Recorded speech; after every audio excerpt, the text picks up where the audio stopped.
जबलपुर से बंद की गई हवाई सेवाओं की बहाली के लिए आगामी 6 जून को होने वाले वृहद आंदोलन के पहले वायु सेवा संघर्ष समिति रविवार 26 मई को महासम्मेलन करने जा रही है, जिसमें शहर के हर वर्ग को आमंत्रित किया गया है। खास बात यह है कि इस महासम्मेलन में जनप्रतिनिधि भी आमंत्रित हैं। वायु सेवा संघर्ष समिति के पदाधिकारी इस मुद्दे को लेकर जनप्रतिनिधियों से भी लगातार संपर्क कर रहे हैं।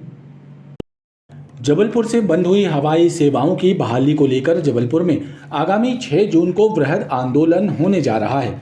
वायु सेवा संघर्ष समिति के तत्वावधान में होने वाले इस आंदोलन को सफल बनाने के लिए जनप्रतिनिधियों और नागरिकों का समर्थन जुटाने के प्रयास भी तेज कर दिए गए हैं।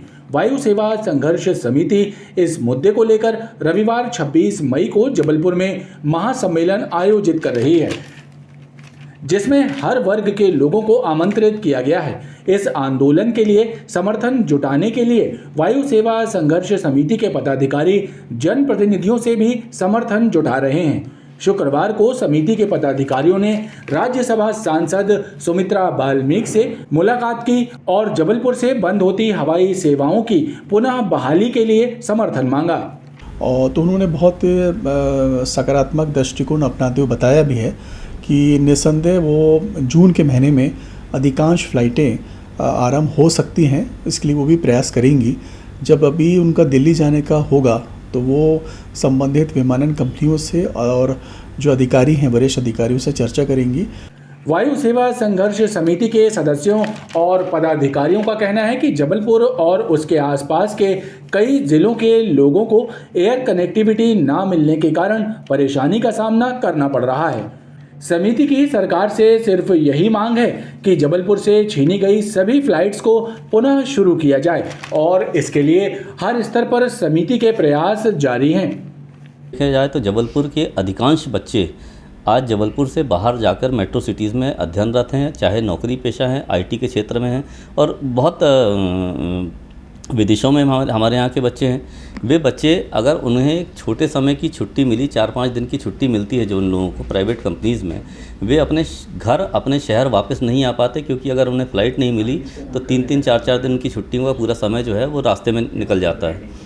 जबलपुर एक ऐसा शहर है जहाँ पर आप भी जानते हैं कि चिकित्सकीय सुविधाएँ एक निश्चित दायरे पर हैं और जबलपुर के मरीजों को अक्सर यहाँ से दिल्ली, मुंबई कैंसर हॉस्पिटल चाहे बड़े शहरों में चिकित्सा के लिए जाना होता है और ऐसी क्रिटिकल कंडीशंस में कनेक्टेड फ़्लाइट नहीं है। जबलपुर से सुप्रीम कोर्ट जाने वाला बहुत बड़ा हमारा एक लॉयर का, हमारे अधिवक्ताओं का वर्ग है, जिनकी मजबूरी है कि उन्हें हफ्ते में चूँकि 3 दिन उन्हें दिल्ली जाना है और फ़्लाइट की कनेक्टिविटी सही नहीं होने के कारण दिल्ली में मजबूरी बस रहना पड़ रहा है। तो ये किसी खास वर्ग का आंदोलन नहीं है, ये एक जन आंदोलन है। ये सामान्य हर व्यक्ति का आंदोलन है। हर व्यक्ति का अधिकार है कि उसे एयर फ्लाइट्स की, उसको वायुयानों की समुचित व्यवस्था मिले और इसके लिए हम सब प्रयासरत हैं। ये जबलपुर की जनता के हक के लिए हम लोग लड़ रहे हैं। जबलपुर में एक समय पे करीबन 16 फ़्लाइटें संचालित होती थीं। आज घटते घटते फ़्लाइटों की संख्या 5 पे आ गई है। जबलपुर अकेला जबलपुर की बात नहीं हो रही है, यहाँ पे हम जबलपुर संभाग, रीवा संभाग और शहडोल संभाग की बात भी कर रहे हैं। ये सिर्फ उद्योग व्यापार से ताल्लुक़ नहीं रखता, बल्कि इसमें युवा वर्ग भी सम्मिलित है, इसमें चिकित्सक भी हैं, जो हमारे वकील हैं, उनके लिए भी इम्पॉर्टेंट है कि जबलपुर एक वेल कनेक्टेड रहे पूरी इंडिया के साथ में। तो ये आंदोलन के लिए एक भारत में अपनी तरह का सबसे अनोखा प्रदर्शन होने जा रहा है। 6 जून को हम लोगों ने नो फ्लाइंग डे घोषित किया है और इस दिन जनता से अपील की जा रही है कि जबलपुर से आने वाले या यहाँ से जाने वाले लोग उस दिन एयरलाइंस का फ़्लाइट्स का बहिष्कार करें, बाइकआउट करें और कोई भी फ़्लाइट्स की टिकट ना खरीदें। इसके पीछे एक ही मकसद है कि अगर फ़्लाइट्स की टिकटें नहीं उठेंगी, फ़्लाइट्स खाली जाएंगी, तो मैसेज आएगा, एक हमारा प्रतिकार, हमारे एक रोष का मैसेज है जो एयरलाइन कंपनियों के ख़िलाफ़ है। और इसके तहत रोज़ कुछ न कुछ एक बड़ा हम लोग एक कार्यक्रम कर रहे हैं। इसकी कड़ी में 26 तारीख रविवार को स्थानीय समन्वय सेवा केंद्र छोटी लाइन फाटक में एक महासम्मेलन रखा गया है, जिसमें सभी श्रेणी के, सभी वर्गों के और प्रबुद्ध वर्ग इसमें आमंत्रित रहेगा। वायु सेवा और विमान विलुप्त हो गए हैं, इसी के लिए हमने एक महासम्मेलन रखा है 26 तारीख को, जहाँ पे सारे जबलपुर के जनप्रतिनिधि इकट्ठे होंगे। दूसरी ज़रूरी बात उनसे जो सब जन आंदोलन की बात हो रही है, 450 करोड़ का एयरपोर्ट निर्मित हुआ है। ये जवाबदारी जिसने निर्माण किया उसकी है बताने के लिए कि वहाँ फ़्लाइट क्यों नहीं आ रही है। ये जनता से आप पूछ रहे हो कि नहीं ऐसे कारण हो गए इसलिए नहीं आ रही है। बहुत आखिरी बात इसमें और जोड़ना चाहूँगा, कैंसर की एक बहुत प्रमुख दवाई है डायग्नोसिस की, प्रारंभिक जांच की दवाई है, जो कि हवाई सेवा से ही जबलपुर में आ सकती थी। आज वो दवाई नहीं आ पा रही तो उसके उपचार के लिए पेट सेट मशीन लगने के लिए कैंसर स्टेट इंस्टीट्यूट तैयार नहीं है। हम जबलपुर के मरीज़ बाहर एक प्राथमिक जांच के लिए उसको बाहर जाना पड़ रहा है, इलाज तो दूर की बात है। तो जबलपुर के साथ ये बहुत घोर अन्याय हुआ है, जिसका प्रखर विरोध 6 तारीख को आपको देखने मिलेगा। गौरतलब है कि जबलपुर से बंद की गई हवाई सेवाओं के विरोध में बृहद आंदोलन की तैयारी की जा रही है और इस आंदोलन को जनता का समर्थन भी मिलता नजर आ रहा है। रेलवे कैटरर्स के बेस किचन में गंदगी और अनियमितताएं मिलने के बाद उन्हें सील कर दिया गया है। खाद्य सुरक्षा प्रशासन, खाद्य विभाग, नगर निगम और आरपीएफ की संयुक्त कार्रवाई से दूसरा पुल के पास अन्ना बस्ती में हड़कंप मचा रहा। रेल प्रशासन को लगातार शिकायतें मिल रही थीं कि रेल यात्रियों को दूषित एवं अमानक स्तर की खाद्य सामग्री परोसी जा रही है। कुछ लोग घरों में खाना बनाकर ट्रेनों में सप्लाई कर रहे हैं। इन शिकायतों के चलते खाद्य सुरक्षा प्रशासन, खाद्य निगम, नगर निगम और आरपीएफ ने संयुक्त रूप से छापामार कार्रवाई की तो हैरान कर देने वाले परिणाम सामने आए। रेलवे कैटरर्स के बेस किचन में गंदगी और अमानक स्तर की खाद्य सामग्री मिली, जिसके चलते बेस किचन सील कर दिए गए और डीप फ्रीजर में सभी खाद्य सामग्री के नमूने लेकर उन्हें जांच के लिए भेजा गया है।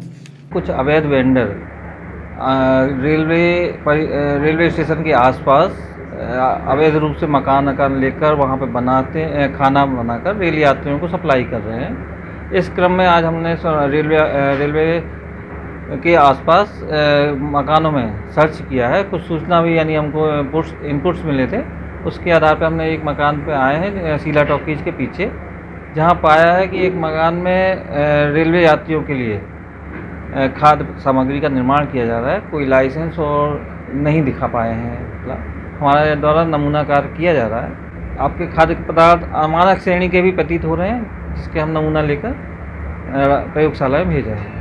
अनियमितताएं मिलने पर इब्राहिम एंड कंपनी एवं मेघना राजेंद्र कुमार मंगला कंपनी के खिलाफ कार्रवाई की गई। एक अनाधिकृत फर्म के संचालक अमित नेगी के खिलाफ प्रकरण दर्ज किया गया है। दूषित खाद्य सामग्री को नगर निगम की टीम ने नष्ट कराया। कार्रवाई के चलते क्षेत्र में हड़कंप मचा रहा। विजयनगर एसबीआई चौराहे पर काबिज अतिक्रमणों से यातायात बाधित हो रहा है। सड़क और फुटपाथ के आसपास लगने वाले ठेलों के कारण यहां दिन में कई बार जाम लगता है। स्थानीय लोग अतिक्रमणों के कारण परेशान हैं। विजयनगर के एसबीआई चौक पर अतिक्रमणों की बाढ़ है।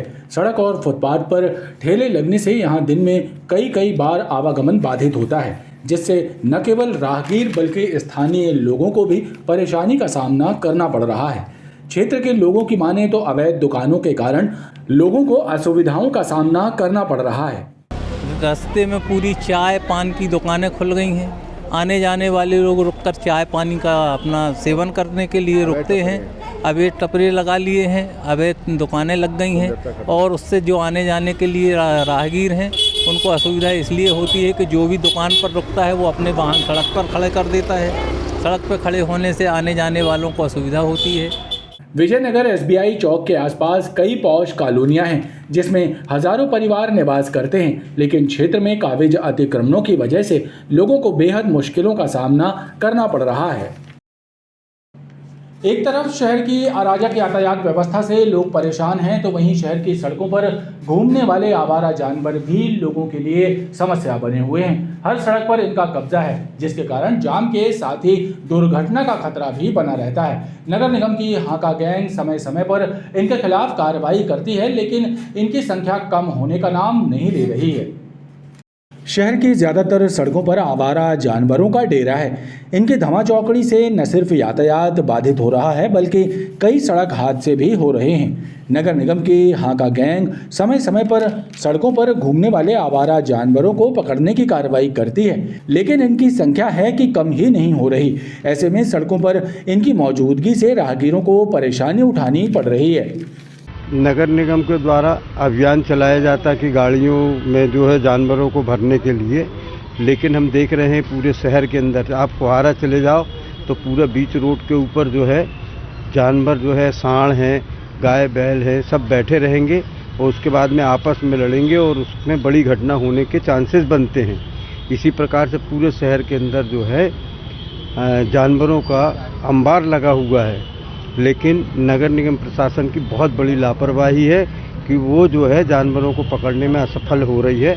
इस बात को जो है नगर निगम को हम अधिकारियों को ये आगाह करना चाहते हैं कि वो शीघ्र शीघ्र इन जानवरों से छुटकारा दिलाएं और आम जनता को राहत पहुंचाएं ताकि किसी का एक्सीडेंट ना हो, कोई घटना न घटे। बताया जाता है कि नगर निगम प्रशासन आवारा जानवरों को पकड़ता तो है, लेकिन जुर्माना वसूलने के बाद इन्हें छोड़ दिया जाता है, जिससे ये समस्या स्थायी रूप से हल नहीं हो पा रही है। इलेक्ट्रो होम्योपैथी की डिग्री लेकर एलोपैथी में उपचार कर रही एक महिला चिकित्सक का नर्सिंग होम जिला प्रशासन ने सील कर दिया है। पनागर के ग्राम बरौदा की इस घटना ने ग्रामीण जनों के स्वास्थ्य से हो रहे खिलवाड़ की कलई खोलकर रख दी है। ग्रामीण लोगों के स्वास्थ्य के साथ खिलवाड़ करने पर जिला प्रशासन के दल ने पनागर के ग्राम बरौदा में कार्रवाई करते हुए एक नर्सिंग होम को सील कर दिया है। नर्सिंग होम की संचालिका के पास इलेक्ट्रो होम्योपैथी की डिग्री थी, जबकि उपचार एलोपैथी में किया जा रहा था। चौंकाने वाली बात ये रही कि यहाँ ऑपरेशन में उपयोग किए जाने वाले कुछ उपकरण भी मिले हैं। यही कारण था कि नर्सिंग होम को तत्काल सील कर दिया गया। तो इस क्लिनिक में जो डॉक्टर साहब थी, उनके पास इलेक्ट्रो होम्योपैथी की कोई डिप्लोमा या डिग्री था, उसे उन्होंने चेक किया। फिर हमारे ऑफिस से कंफर्म किया कि क्या इलेक्ट्रो होम्योपैथी का अपन पंजीकरण करते हैं, तो बताया गया कि पंजीकरण नहीं किया जाता है। लेकिन उनकी क्लिनिक में जैसा बताया टीम ने कि एक पेशेंट को सलाइन की ड्रिप चढ़ी हुई थी, एलोपैथी से संबंधित इंजेक्शन्स वहाँ पाए गए, पहली मंजिल पर पलंग पड़े हुए थे। इसके साथ साथ जैसा बताया गया कि साहब एक कक्ष ये है जहाँ ये ऑपरेशन कक्ष है, वहाँ कुछ पाया नहीं गया, न किसी का ऑपरेशन हुआ देखा गया। लेकिन कुल मिलाकर जो वहाँ का कहना चाहिए परिस्थिति थी वो उनके अनुकूल नहीं थी कि जिस विधा की वो डॉक्टर हैं वो इस तरह की दवाइयों का इंजेक्शन का इस्तेमाल कर सकें। तो जो टीम थी उन्होंने उसको कार्यवाही करते हुए उनके क्लिनिक को बंद कर दिया। कोई डॉक्टर पांडे हैं, कोई क्लिनिक का विशेष नाम तो नहीं लिखा था, लेकिन कोई डॉक्टर मैडम हैं। अधिकारियों के मुताबिक नर्सिंग होम का संचालन स्टार सिटी कटंगी बाईपास निवासी श्रीमती संध्या पांडे द्वारा किया जा रहा था। उजारपुरवा क्षेत्र में बिजली की लाइनों के मेंटेनेंस के लिए पेड़ की छटाई का कार्य करने पहुंचे बिजली विभाग के कर्मचारियों पर कुछ लोगों ने हमला कर दिया। इस घटना में कर्मचारी घायल हुए हैं। इस घटना का वीडियो भी सामने आया है। वहीं बिजली विभाग के कर्मचारियों की शिकायत पर लाडगंज पुलिस ने मारपीट करने वाले 3 लोगों के विरुद्ध प्रकरण दर्ज किया है। इधर इस घटना के बाद क्षेत्र में विद्युत आपूर्ति भी ठप है।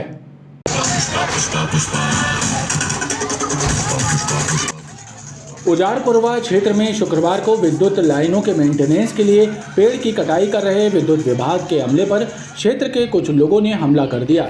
कर्मचारियों के साथ जमकर मारपीट की गई, जिससे विद्युत विभाग के लाइनमैन और एक आउटसोर्स कर्मचारी को गंभीर चोटें पहुंची हैं। इस घटना का वीडियो भी सामने आया है। वहीं लाडगंज पुलिस ने बिजली कर्मियों की शिकायत पर 3 लोगों के विरुद्ध मामला दर्ज किया है।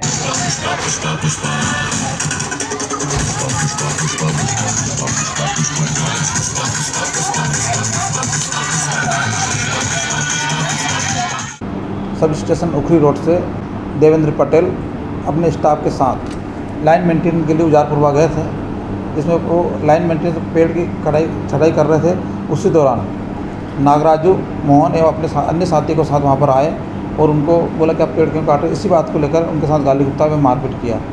नागराजू मोहन एवं उनके अन्य साथियों के खिलाफ थाना लाडगंज में अपराध कायम कर विवेचना में लिया गया। इधर इस घटना के बाद से इलाके की विद्युत आपूर्ति ठप है। भीषण गर्मी में बिजली न होने से लोगों को बेहद परेशानी का सामना करना पड़ रहा है।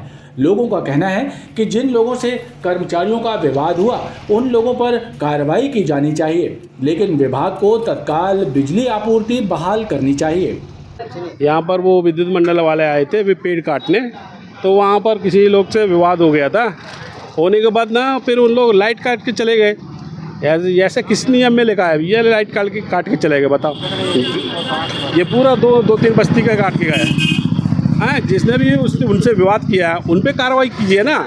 और यहाँ आम आदमी परेशान हो रहा, छोटे छोटे बच्चे भी हैं, गरीब महिलाएं हैं, बुजुर्ग हैं, वो सब इतने परेशान और इतने भीषण गर्मी में लाइट काट के चले गए। बोलते हैं कि 1 हफ्ते तक लाइट नहीं आएगी। ये कौन सा नियम है बताओ? और जिनने उनसे विवाद किया, उनको मारा पीटा हो, उन पे कार्रवाई कीजिए ना। वहीं पुलिस बिजली कर्मियों से मारपीट करने वाले फरार लोगों की तलाश कर रही है। और आइए अब एक नज़र डालते हैं मौसम पर। नौतपा के पहले ही भीषण गर्मी से लोगों के हाल बेहाल हैं। मौसम विभाग ने प्रदेश के कई जिलों में गर्मी का अलर्ट जारी किया है। प्रदेश के कई जिलों में तापमान 45 डिग्री सेल्सियस तक जा पहुंचा है, जबकि जबलपुर सहित कई जिलों में पारा 40 डिग्री सेल्सियस के पार बना हुआ है। ऐसे में भीषण गर्मी और गर्म हवाओं से जनजीवन प्रभावित हो रहा है। शनिवार से नौतपा शुरू होने वाले हैं, लेकिन नौतपा के पहले ही भीषण गर्मी ने सामान्य जनजीवन को प्रभावित कर रखा है। भीषण गर्मी से लोगों के हाल बेहाल हैं। प्रदेश के कई जिलों में अधिकतम तापमान 46 डिग्री सेल्सियस तक जा पहुंचा, जबकि जबलपुर सहित कई जिलों में तापमान 40 डिग्री सेल्सियस के पार रहा। तेज धूप और गर्म हवाओं के चलते लोगों को बेचैनी का सामना करना पड़ रहा है। बहुत तेज गर्मी है, ऐसा लग रहा है कि बिल्कुल बर्दाश्त से बाहर है, अगवाट हो रही है बहुत तेज। ऐसा लग रहा है कि अब घर में रहे, घर से बाहर ही ना निकले, और इच्छा ही नहीं करते कि यहाँ कुछ काम धंधा करें। आज बहुत ज़्यादा बेचैनी हो रही है। गर्मी इतनी ज़्यादा है ना, बिल्कुल उमस के कारण पूरा शरीर पसीने से भीग रहा है। तो गर्मी इतनी ज़्यादा लग रही है कि चेहरे में थपेड़े लग रहे हैं गर्मी के, बहुत ज़्यादा। देखा जाए तो नौतपा में ऐसा ना हो कि आदमी का चेहरा झुलस जाए, इतनी ज़्यादा गर्मी होगी। मौसम विभाग ने प्रदेश के कई जिलों में गर्मी का अलर्ट जारी किया है। मौसम विभाग की माने तो नौतपा में पारे में और बढ़त होने की संभावना है। खबरों का ये क्रम लगातार जारी है। आप देखते रहिए BTV न्यूज़।